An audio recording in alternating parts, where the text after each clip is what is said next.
आजादी को चली बहाने दीवानों की टोलियां, खून से अपने लिख देंगे हम इनकलाब की बोलियां, हम वापस लौटेंगे लेकर आजादी का टोला, मेरा रंग दे हो मेरा रंग दे बसंती चोला, मेरा रंग दे बसंती चोला, मेरा रंग दे बसंती चोला, माई रंग दे बसंती चोला। हेलो दोस्तों, आप सभी का स्वागत है आपके अपने YouTube चैनल मैथ मस्ती पर। दोस्तों मैं हूं विपिन यादव और आप सभी को 26 जनवरी यानी गणतंत्र दिवस की हार्दिक हार्दिक बधाई। और चलिए, और आज जो हम बात करने वाले हैं आपसे एनटीपीसी जो 25 जनवरी को एग्जाम हुआ था यानी कल, तो उसके सारे सवाल मैथ के देखेंगे हम, ठीक है। तो पहला सवाल आपके सामने है, बने रहिएगा इस वीडियो में। क्या क्या सवाल आए हैं इसको देखिएगा जरा। कहता है 7 पे पावर 13 प्लस 1 को 6 से भाग करे तो रिमाइंडर थ्योरम क्या होगा। यानी रिमाइंडर पूछा है, शेषफल पूछा है। 7 के पावर 13 प्लस 1 को इतना को अगर कहता है कि 6 से भाग दीजिएगा तो शेषफल क्या होगा। आपको पता है पिछला यानी 24 तारीख को भी या 23 तारीख को जो एक वीडियो बनाए थे हम 23 वाला, उसमें भी शेषफल से एक सवाल पूछा गया था ऐसे वाला।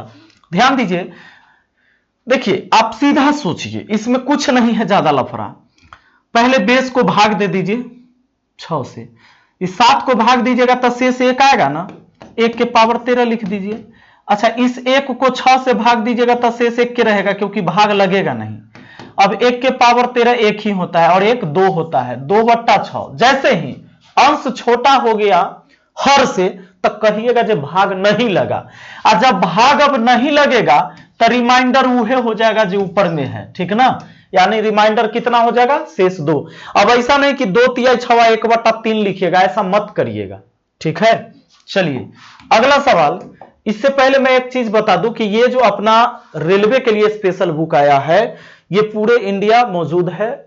आप जाकर किताब दुकान पर आप पता कर सकते हैं और मात्र 100 रुपए में ये बुक आया है और लगभग 388 पेज का ये बुक है। तो मजा आ जाएगा। और इसमें आगामी जो आपका ग्रुप डी का एग्जाम होने वाला है, क्योंकि इसमें सारे प्रीवियस क्वेश्चन दिए हुए हैं, तो उस एग्जाम के लिए एकदम महत्वपूर्ण होगा। और अभी एनटीपीसी जिसका बचा हुआ है उसके लिए भी, क्योंकि एनटीपीसी और ग्रुप डी को नजर में रखते हुए लिखा गया है बुक को। आइए बोलिएगा मैथ मस्ती का बुक चाहिए रेलवे वाला। देखिए एक सवाल है, अब पता नहीं इतना घुमावदार सवाल आया था या नहीं आया था, लेकिन चलो आपने भेजा है तो मैं इसे भी करा देता हूं। हालांकि क्वेश्चन है किसी वस्तु को 20% लाभ पर बेचा जाता है, यदि क्रय तथा विक्रय दोनों को 100 रुपया कम कर दिया जाता है तो लाभ 4% अधिक होता है। वस्तु का क्रयमूल्य बताइए। वस्तु का क्रयमूल्य बताएंगे ही। क्रयमूल्य मान लेते हैं x, ठीक है। क्रयमूल्य x माना, ठीक। अच्छा, क्रयमूल्य 100 नहीं मान सकते, क्यों? क्योंकि इसमें रुपया दिया हुआ है कहीं ना कहीं। अगर रियल में रुपया दिया हुआ है तो आप 100 नहीं मानिएगा, ठीक ना। तो क्रयमूल्य x माना तो विक्रयमूल्य क्या हो जाएगा जानते हैं, 20% लाभ पर बेचा गया, यानी x का 120%, ठीक है। यानी यह हो जाएगा 6x/5। कैसे, 120 और बट्टा में 100 काटेंगे तो 6x/5 हो जाएगा। अब कहता है यदि क्रय तथा विक्रय दोनों को 100 रुपया कम कर दिया जाए। लीजिए, क्रय और विक्रय दोनों को 100 रुपया कम कर दीजिए जाए। नया में देखिए, नया क्रय मूल्य 100 रुपया कम, पहले वाला से, पहले वाला कितना था, x था ना, तो उससे 100 को कम, तो x - 100। और नया वाला विक्रय मूल्य कितना जानते हैं, नया वाला विक्रय मूल्य वो भी 100 को कम, तो पहले का विक्रय मूल्य इतना था, 100 कम कर लीजिए, यानी 6x/5 में से कितना कम कर देंगे, 100 कम कर देंगे। ये नया वाला विक्रय मूल्य हो गया। तो कहता है लाभ 4% अधिक होता है। अच्छा, लाभ 4% अधिक होने का मतलब पहले 20% होता था, अब 4% ज्यादा, मतलब कि जो लाभ होगा ना, लाभ वो हो जाएगा 24%। लाभ कितना हो जाएगा, 24%, क्योंकि पहले से 4% ज्यादा। अब दोस्तों ये प्रश्नानुसार आराम से ये सेट हो गया। देखिए क्रयमूल्य है x - 100, लाभ है 24%, तब विक्रयमूल्य कितना होगा, x - 100 का 124% होगा। काहे कि 24% लाभ है तो बेचेंगे क्रय से 124% पर, तो ये हो गया पूरा विक्रय मूल्य, जबकि विक्रय मूल्य है इतना। विक्रय मूल्य कितना हमारे पास 6x/5 माइनस 100, ये भी विक्रय मूल्य है। ये दोनों विक्रय मूल्य इसीलिए आपस में बराबर कर दिया मैंने। अब देखिए x माइनस 100 और 124% का मान कितना होगा, तो आप 124/100 लिखेंगे या 24% का मान निकाल के जोड़ देते। 24% माने बट्टा में 100, 24 4 से 6 बार में, 4 से 25 बार में, 25 6 31, 31/25। अगर इसको काटिएगा ना तो 31/25 आएगा, 31/25 आएगा। मैंने 24% का मान निकाला फिर जोड़ लिया ऊपर, तो वही बात है, ये 124% का मान हो गया।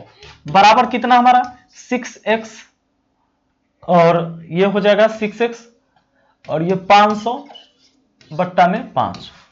चलिए 5 से 25 को 5 बार में काट सकते हैं। इधर हो गया हमारा 31x, अब माइनस हो गया 3100, अब बराबर उधर जाके 6 5 30x, अब माइनस हो गया कितना 5 25। देखिए 5 कितना 2500। दोस्तों ये 30x इधर आके घट गया तो 1x बच गया, 3100 उधर जाके प्लस होगा तो ये तो माइनस में है, प्लस में, तो 25 और 6 31 यानी 600। कहने का मतलब यह है कि उस वस्तु का जो क्रय मूल्य था, जो x माना था, वो 600 रुपया है। ठीक है ना। यह सवाल थोड़ा सा घुमावदार था, बाकी सारे सवाल इजी ही पूछे गए थे। देखिए क्वेश्चन क्या कहता है, देख लीजिए जरा। सवाल कहता है कि x equal to √7 plus √7 plus √7 plus √7 infinite तक, then find the value of x। सवाल आपसे यह कहता है कि x बराबर क्या दिया हुआ है, x बराबर दिया हुआ है कि √7 प्लस √7 प्लस √7 प्लस ये डॉट डॉट लगा हुआ था, तब x का मान पूछा था। याद रहे दोस्तों, मैंने आपको ये सारे सवाल, ऐसा सवाल हम 1 साल पहले ही पढ़ा दिए थे। उसमें हम आपको ये बताए थे कि अगर मान लीजिए दिया हुआ है √6, अभी हम थोड़ा सा बेसिक से इसको शुरू कर लेते हैं। √2 प्लस √2 प्लस √2 ऐसे रहेगा और इतना का मान पूछ दे, तो आपको क्या करना है, अंदर में जो संख्या लिख के रखा है उसको बाहर लाना है और इसके बारे में सोचना है कि इसका ऐसा 2 गुणनखंड तोड़ना है जिसका अंतर 1 हो। इसका ऐसा 2 गुणनखंड जिसका अंतर 1 हो। ठीक है। अब सवाल में यदि प्लस लगा हुआ है तो बड़ा वाला गुणनखंड आंसर, और माइनस रहता तो छोटा वाला गुणनखंड आंसर होता। ठीक। अब आ जाइए, एक नजर और दोस्तों ध्यान देना, हमने ये भी पढ़ाया था, अगर मान लो कि यहां a बराबर दे दे 6 प्लस √6 प्लस √6 दे दिया। ठीक। अब डॉट डॉट लगा दिया, इतना का मान, तो हमने ये कहा था कि a जब बराबर होगा क्या होगा, इसको पकड़ के लाना है बाहर, इसको पकड़ के लाना, अभी a का मान बाद में निकालेंगे, रुकिए, इसको पकड़ के लाना है बाहर। 6 लाए, 6 को ऐसे 2 गुणनखंड तोड़िए जिसका अंतर 1 हो। 2 3 में अंतर कितना का 1 का। अगर प्लस लगा हुआ है तो बड़ा वाला गुणनखंड आंसर होगा, यानी 3 होगा a का मान। अब माइनस रहता तो छोटा वाला गुणनखंड आंसर होता। ठीक है। अब देखिए, मैं अगर आपसे एक सवाल दूं तो आप इसे बना दोगे, आप इसे बिल्कुल बना दोगे। मैं एक क्वेश्चन देता हूं आपको। ठीक है। अगर मान लो यहां 12 दिया और 12 दिया, ठीक है, तो आप क्या करोगे, आप कहोगे सर 12 को पकड़ के बाहर लाएंगे और इसको ऐसे 2 गुणनखंड में तोड़ेंगे जिनका अंतर 1 होगा। 3 चौके 12, यानी आप क्या कहोगे कि इसमें सर बड़ा वाला होगा, क्योंकि प्लस में सवाल था, सवाल में प्लस प्लस लगा हुआ था, यह आपका आंसर हो जाता। लेकिन दोस्तों एक बात ध्यान देना कि कुछ ऐसे भी संख्या होंगे जिसको इस रूप में आप नहीं तोड़ सकते, ऐसे 2 गुणनखंड में आप नहीं तोड़ सकते जिनका अंतर 1 हो। जैसे अगर 7 को ले लो, 5 को ले लो, 11 को ले लो, 13 को ले लो, इसको आप नहीं तोड़ सकते। 9 को, 8 को, इनको नहीं तोड़ सकते आप तोड़ सकते किसको किसको, आप 2 वाला को, 6 6 रहेगा, 12 12 रहेगा, 7 5 35, 4 5 20, ये सब रहेगा। अगर रूट के अंदर दिया हुआ तो आप तोड़ लेंगे, लेकिन अगर ये संख्या है तो आप नहीं तोड़ पाएंगे। तो देखिए यहां पर आपको क्या करना होता है, ध्यान दीजिएगा।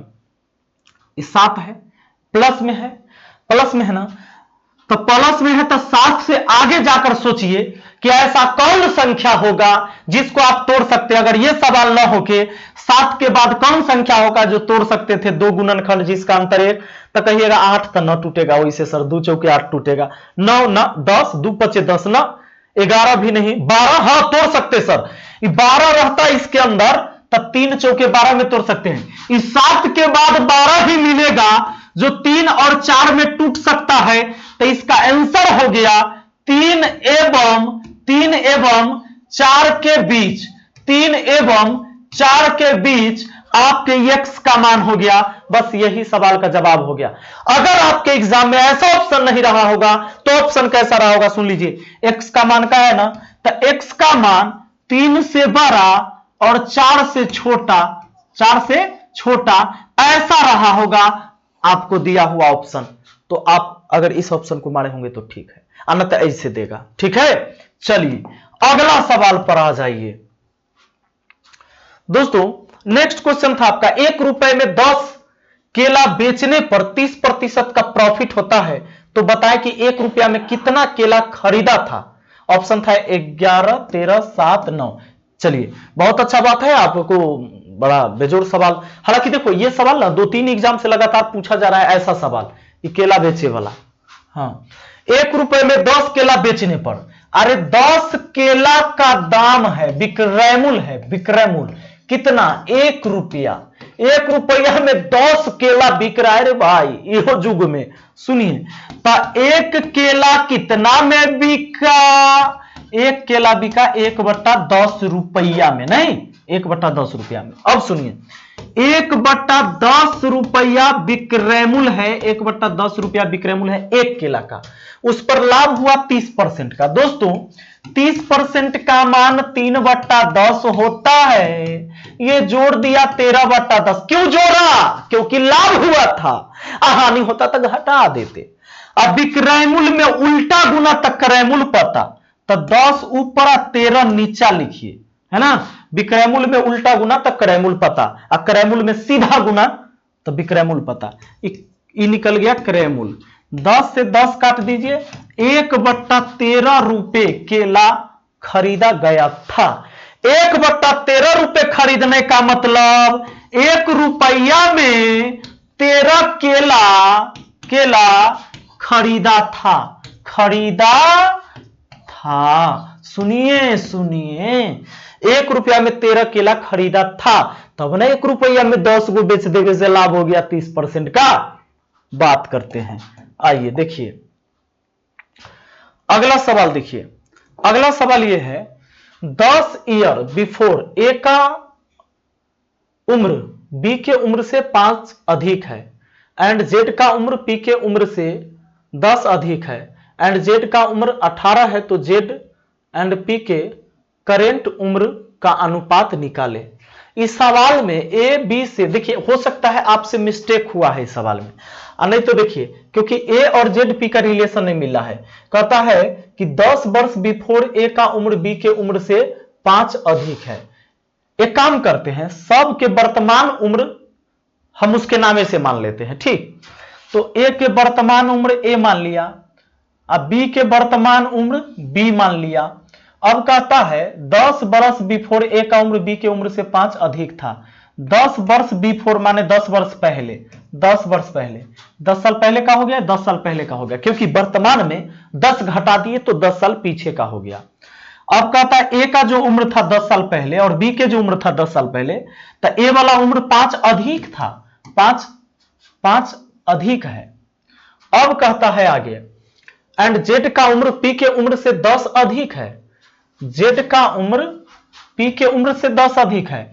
चर्चा तो 10 साल पहले का हुआ था, तो 10 इसमें भी 10 इसमें भी घटाएं। जेड और पी, हमने जेड का वर्तमान उम्र जेड माना, पी का वर्तमान उम्र पी माना है। 10 साल पीछे का उम्र लेके चले गए, और जेड का उम्र कितना अधिक है, हाँ 10 अधिक है, तो यहां 10 लिख दिए, ठीक है।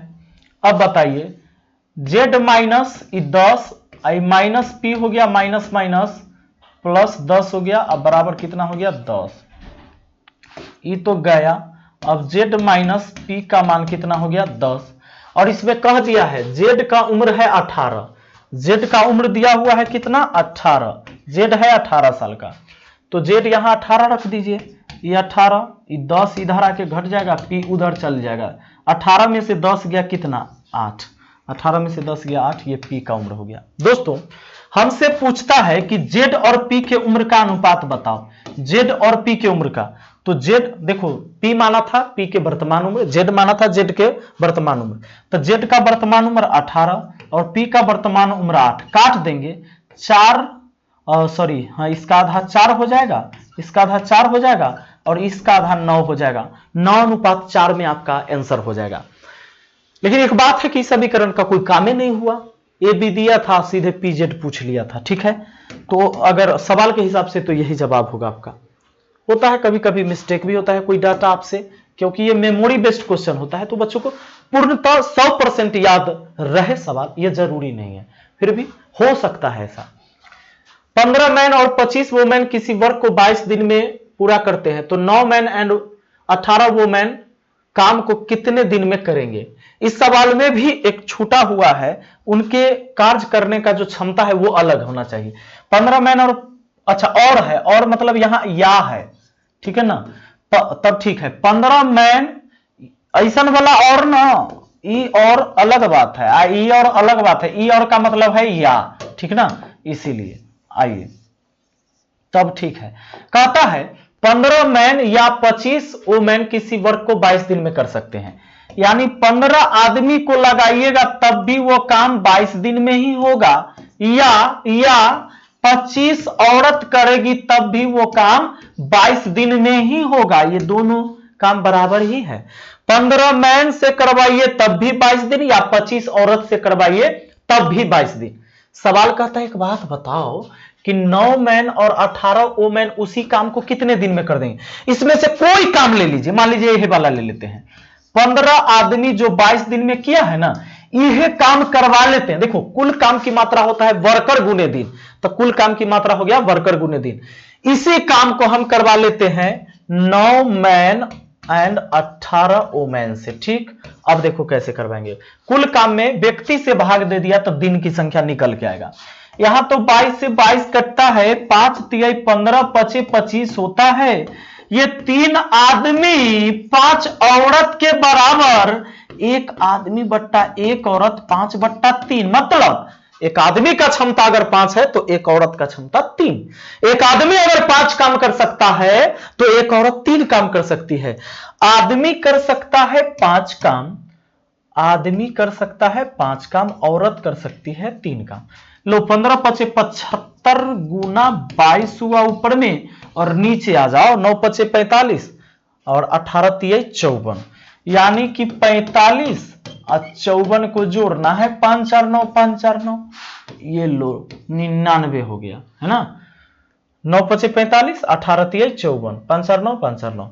अब काटते हैं 3 से 33 बार में, 33 तिहाई 99, 3 से काट सकते हैं 25 बार में, 11 से काट सकते हैं 11 दूना 22, 11 तिहाई कितना 33, बस हो गया ऊपर 25 दूना 50/3 दिन, यानी 16.2/3 दिन भी कह सकते हो, इसे आप कह सकते हैं ना।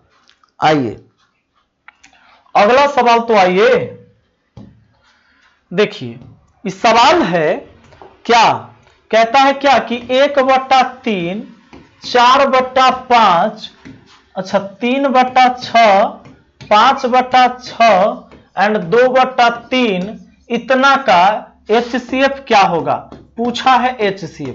जब आपको भिन्न वाला लौसा मौसा दे देगा ना, तो अगर मौसा निकालना है तो ऊपर में मौसा निकलेगा, नीचे में लौसा, अगर लौसा निकालना है तो ऊपर में लौसा नीचे में मौसा, यानी जो निकालना है वो ऊपर में निकलेगा।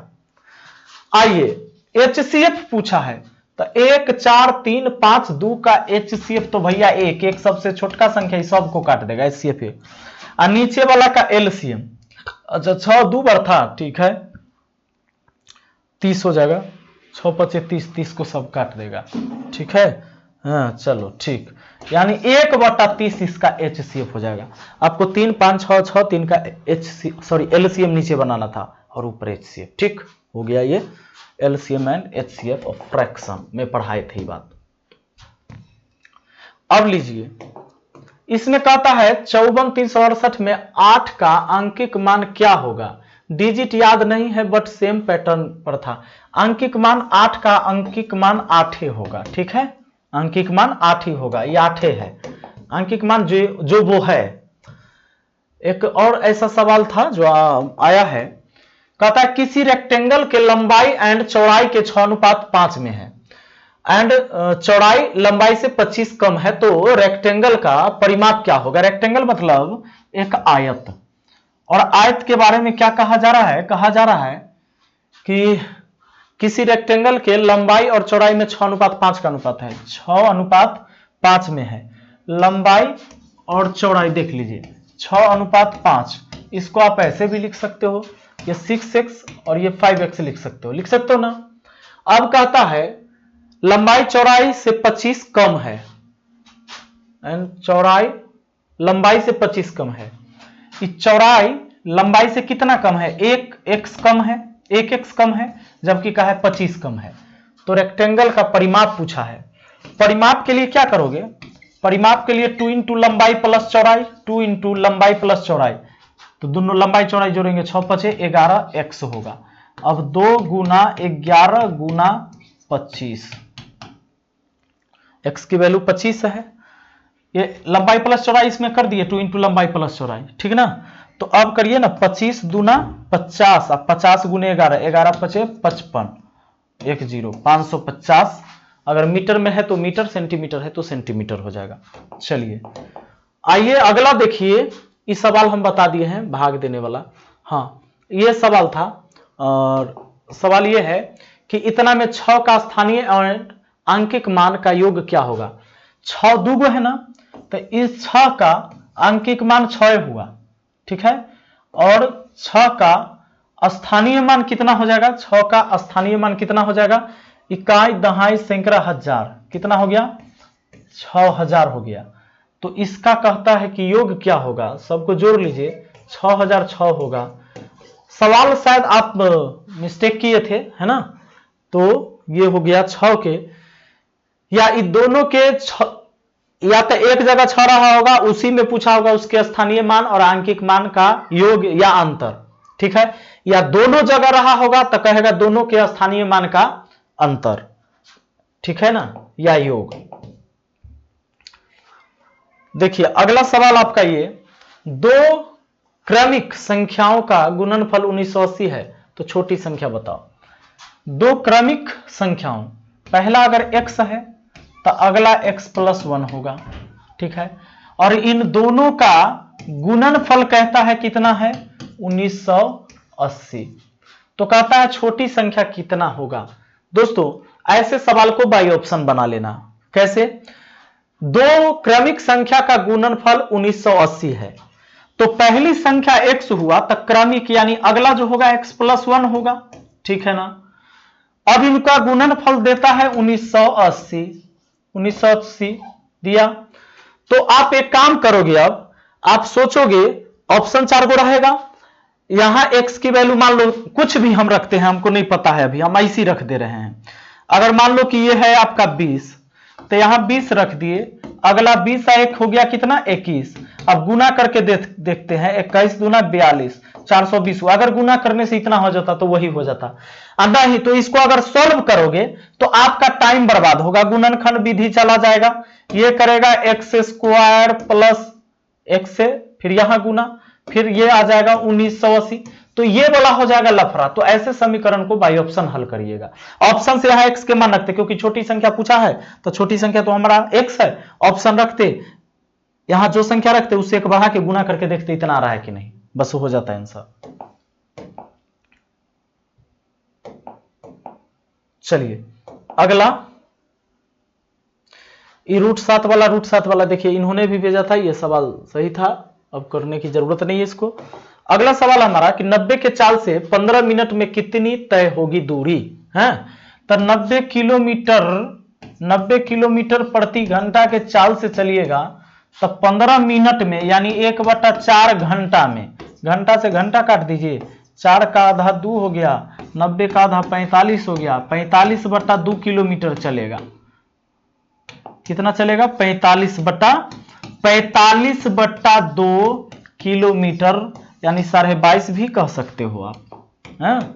आइए, इसमें कहा गया है आपको कि इतना के माध्यिका एंड बहुलक निकाले।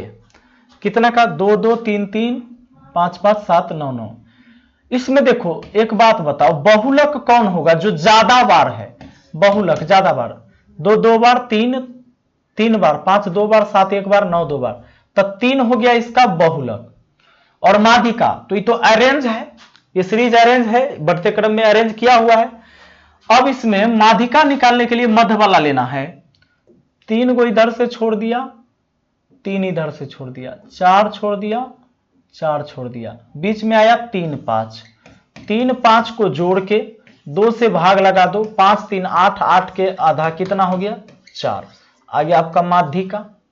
चलिए अगला आ जाइए जरा।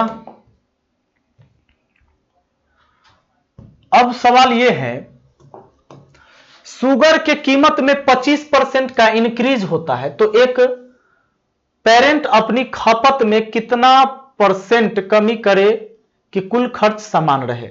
यानी कि हुआ क्या है, चीनी के कीमत में 25% वृद्धि हुआ है, इंक्रीज हुआ है ना। चीनी के कीमत में 25% वृद्धि हो जाने पर कोई व्यक्ति जो है अपनी खपत में कितना प्रतिशत कमी करेगा जिससे खर्च पर कोई प्रभाव न पड़े, यानी खर्च पहले जितना ही रहे। ठीक है ना?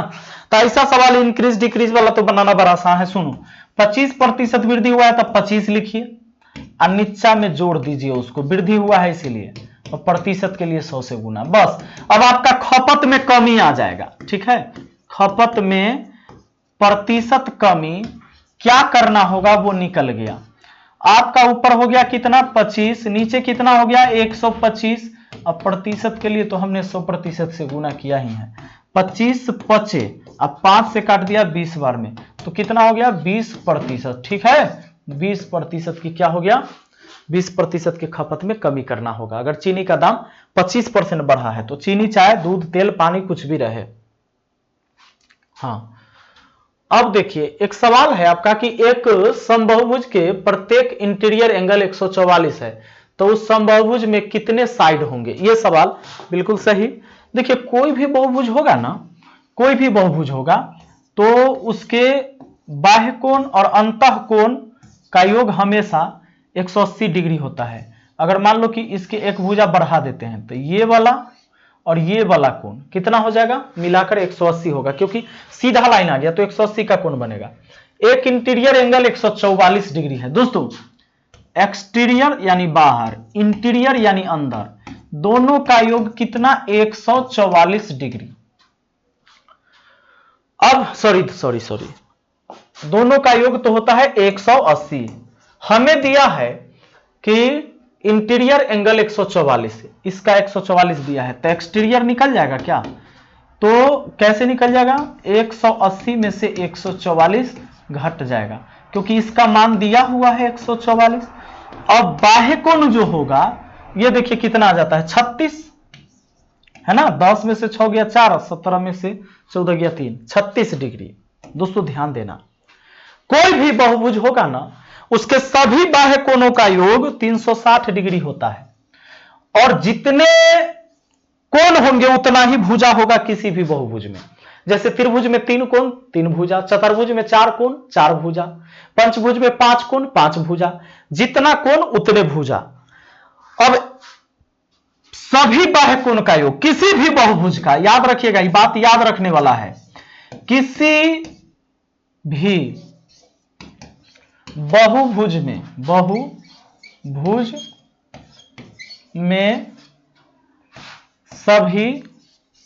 सभी बाह्य कोण का योग 360 डिग्री होता है। क्या होता है? 360 डिग्री होता है। अब बताओ किसी भी बहुभुज में सभी बाह्य कोणों का योग 360 डिग्री होता है तो पूरा 360 होता है, एक बाहर का कोण 36 आया है, 36 दहाई 360 यानी 10 गो कोण होगा, 10 कोण होगा बाहर में तो 10 भुजा भी होगा बाबू रे। हाँ 10 कोण तो 10 भुजा, जितना कोण उतना ही भुजा। पूछा है कितने साइड होंगे तो 10 साइड होंगे, हो गया हमारा। ये 144 लिख दिए हैं, गलत कर दिए हैं, ठीक है इस सवाल। अब आ जाइए, सवाल ठीक है, कहता है कि sine theta minus cos theta बराबर 0 है तो sine theta plus cos theta का मान क्या होगा। लो अरे साइन थीटा माइनस है आपका कॉस थीटा बराबर 0, तो थीटा 45 डिग्री होगा तभी 0 आएगा, क्योंकि इसका भी मान 1/√2 इसका भी मान 1/√2 हो जाएगा 0, यानी थीटा का मान क्या हो गया आपका 45 डिग्री, ठीक है। तो साइन थीटा तो 45 डिग्री का मान कितना 1/√2 प्लस कॉस थीटा यानी थीटा की जगह 45 तो 1/√2। अब इसको √2 कहोगे एलसीएम, ऊपर हो जाएगा 2 हो जाएगा तो 2/√2, नहीं तो आप ऐसे भी लिख सकते हो, ऊपर वाला को √2 गुना √2 और नीचा में है √2, नहीं बोल सकते हो कि नहीं √2 गुना √2, क्योंकि √2 गुना √2 2 ही होगा। अब √2 से √2 कट गया, बच गया आपका √2, ये भी आपका सवाल का जवाब हो गया। हाँ चलिए देखिए एक सवाल आपके सामने कहता है कि tan थीटा, यहां दिया हुआ है कि tan थीटा प्लस 1 बराबर कितना है √3, ठीक है ना। तो पूछा है √3 cot थीटा माइनस 1 का मान क्या होगा। एक बात बताओ, इसको हम अगर tan थीटा है, tan थीटा बराबर हम √3 माइनस 1 लिख सकते हैं क्या, लिख सकते हैं। अब cot थीटा का मान क्या होगा, tan का उल्टा cot होता है अपोजिट, तो इसका उल्टा 1/√3 माइनस 1 हो जाएगा ना। अब बताइए इसको आप कैसे लिखोगे, नीचे से ऊपर जाएगा, बीच का साइन होएगा चेंज, और नीचा में वर्गों का अंतर, इसका वर्ग 3 इसका वर्ग 1, 3 में से 1 गया 2, ये हो जाएगा। अब काम कर लीजिए, ये तो हमारा आ गया cot थीटा का मान, तो ये है √3, cot थीटा का मान इतना कितना √3 प्लस 1/2, ठीक है माइनस 1। अब ये देख लीजिए, अगर इसको हम गुना करते हैं तो कैसे गुना करेंगे, गुना करेंगे हम, ये 3 हो जाएगा, फिर प्लस कितना हो जाएगा √3 हो जाएगा, बट्टा में कितना हो जाएगा 2 माइनस 1। अब यहाँ 2 जाएगा, अगर इसको हल करोगे तो 2, यानी 3 प्लस √3 माइनस 2 हो जाएगा, अब बट्टा में हमारा पूरे का 2 हो जाएगा। तो ऊपर आ गया 3 में से 2 गया 1, यानी कि √3 प्लस 1 अब बट्टा हो जाएगा 2। ये आपके इस सवाल का जवाब हो गया, ठीक। चलिए अगला सवाल पढ़ लेते हैं। नेक्स्ट क्वेश्चन आपका ये है, किसी धन का साधारण ब्याज कितने प्रतिशत वार्षिक ब्याज की दर से 8 वर्ष में दुगना हो जाएगा। साधारण ब्याज है 8 वर्ष में दुगना हो जाएगा, 8 वर्ष में कितना गुना का है दुगना। किसी धन का साधारण ब्याज कितने प्रतिशत वार्षिक ब्याज की दर से 8 वर्ष में दुगना हो जाएगा, रेट पूछा है। दुगना जब होगा तब ब्याज आएगा कितना जानते हैं, परसेंटेज ब्याज, प्रतिशत ब्याज कितना जाएगा 100%। कोई धन दुगना तभी ना होगा जितना ब्याज आएगा उतना ही ब्याज आना चाहिए। जैसे हम 500 लगाएंगे, अब 500 रुपया ब्याज आएगा तब ना दुगना होगा, यानी 100% ब्याज हो गया। अरे जितना लगाइएगा उतना ब्याज आएगा, तो 100% ब्याज है भाई। हम 1 लाख रुपया कर्जा में लगा दिए और 1 लाख ब्याज भी आया तो 100% ब्याज हुआ, तो 100% ब्याज हुआ। अब आपको रेट निकालना है, तब परसेंटेज ब्याज में टाइम से भाग दे दीजिए, रेट मालूम 4 दूना 8, 4 से कट लिए 25 बार में, तब 25/2% यानी 12.5% आप कह सकते हैं रेट है 12.5%, ठीक ना। चलिए तो मुझे उम्मीद है कि आज की वीडियो अच्छा लगा होगा। हम मिलेंगे फिर आपसे अगली वीडियो में, और इस वीडियो को देखने के लिए बहुत बहुत धन्यवाद। Thank you, best of luck.